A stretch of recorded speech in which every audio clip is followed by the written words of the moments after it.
قبل ما نبدأ ملخص الفيلم يلا نكسب شوية أجر مع بعض. صلوا على رسول الله واستغفروا الله. انت دلوقتي داخل على كليبزو، القعدة بتاعت الناس التقيلة اللي بتحب تتفرج على فيلم كامل وهي رايقة بكوباية شاي ومزاج عالي. هنا بنختصر لك الحكاية من غير ما نبوظها، ونقدم لك اللحظة اللي بخلي قلبك يدق وتقول الله، دي مش قناة، دي حكاية معمولة للعيار التقيل. زي ما بيقول عيسى الوزان، يلا بينا. في يوم من الأيام الحكومة الأمريكية بتفاجئ شعبها بهجوم كيميائي على البلد كلها بحجة إنها تعيد ضبط الكثافة السكانية. الهجوم ده بيقتل ملايين البشر في دقايق معدودة، وبعد الكارثة الحكومة ما بتعملش أي حاجة علشان تحافظ على النظام. فالناجين قدامهم خيارين بس، يا إما ينضموا لعصابات مسلحة كل واحدة منهم عايزة تكون هي المسيطرة وبيكونوا دايما في حروب، يا إما يكونوا ناس مسالمين اسمهم دوميستكس، يعني بس عايزين يعيشوا بسلام. بعد الهجوم بكام شهر مارك ونينا، 2 من الدوميستكس، بيضبطوا عربيتهم علشان يسافروا من ووكي يدوروا على أهل نينا. صاحب مارك بيحذروا من خطورة الطريق، بس مارك بيصر إنه يروح علشان يساند نينا لأنه لسه بيحبها حتى لو كانوا على دواشك الطلاق قبل الهجوم. وهم في السكة بيسمعوا مذيع في الراديو بيحذر الناس إنهم يبعدوا عن الطرق السريعة ويخلوا بالهم من القناصة، ولو شافوا حد لابس أبيض زي الشبح يقتلوه فوراً. دول تبع عصابة اسمها الشيتس. بعد شوية العربية بتبدأ تبوظ فبيقفوا عند جراج مهجور.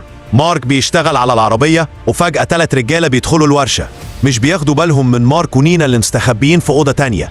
مارك بيحاول يرجع للعربية بهدوء، وفجأة عربية تقتحم الورشة وسواقين تبع الشيتس بيفتحوا نار على ال3 دول ويقتلوهم. مارك بيحاول يدور العربية كذا مرة وصوتها بيخلي العصابة تاخد بالها، بس لحسن الحظ العربية بتشتغل وبيلحق هو ونينا يهربوا في آخر لحظة. وهم في الطريق بيسمعوا في الراديو إن عصابة الشيتس داخلة في حرب مع عصابة اسمها النيلرز. في آخر النهار بيقرروا يباتوا في بيت مهجور.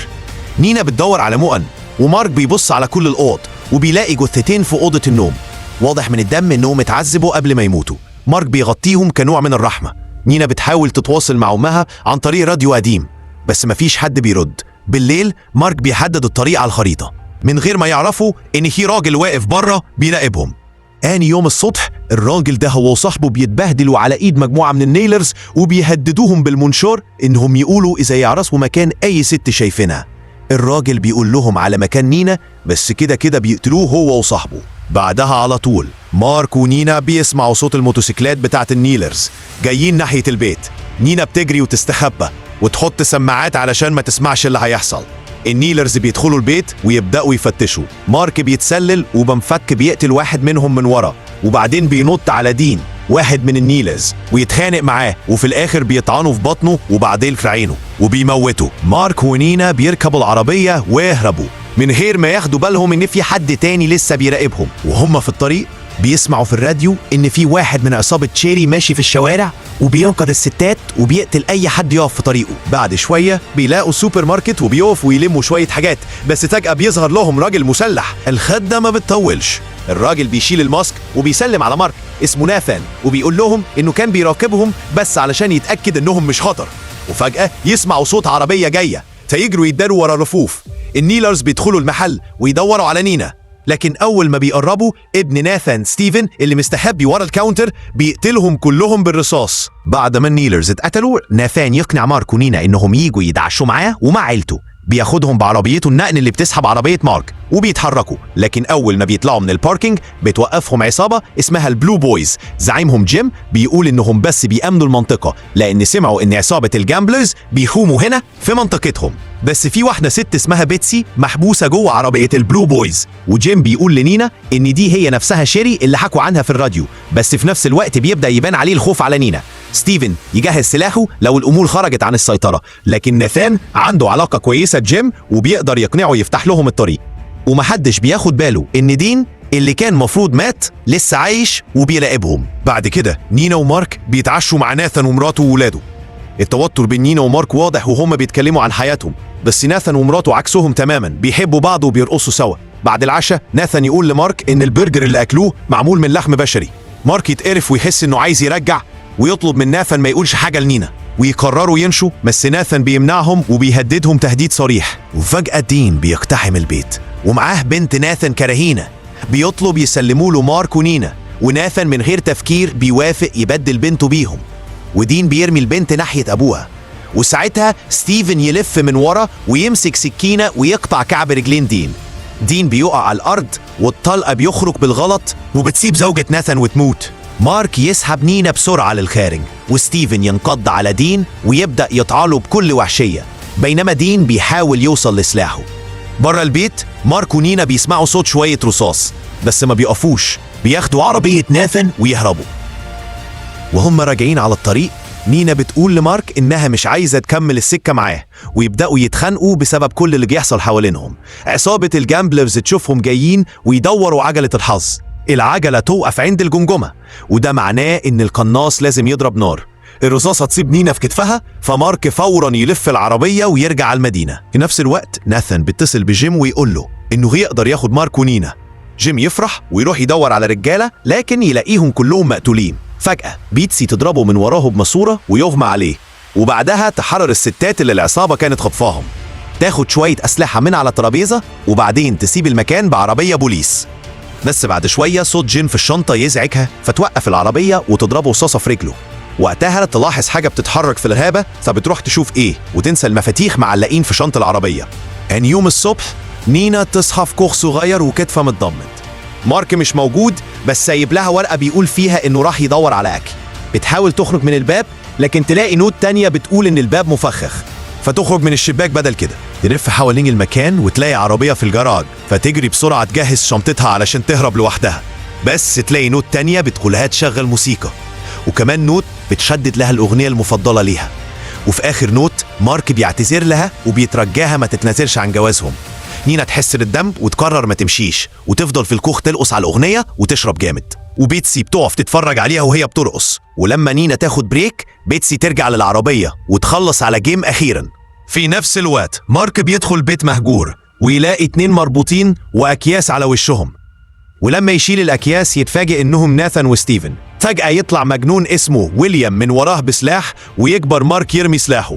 ويليام يشرح إنه بيحب العنف جدا ويجيب عبده بيل الضخم، ويقول إن مارك لازم يقاتل بيل لحد الموت، ولو مارك رفض هيقتل ناثان وستيفن. مارك يستعد ويضرب بيل في منطقته الحساسة، بس بيل يصد بضربة ويديله واحدة تخليه يطير. بيل يحدفه ويرفسه في بطنه وبعدين يشيله من رقبته علشان يشنقه. ويليام قاعد يستمتع بالعرض، بس مارك يخبط بيل براسه ويخليه يوقعه، لكن بيل يرجع يمسكه تاني ويحدفه في العفش.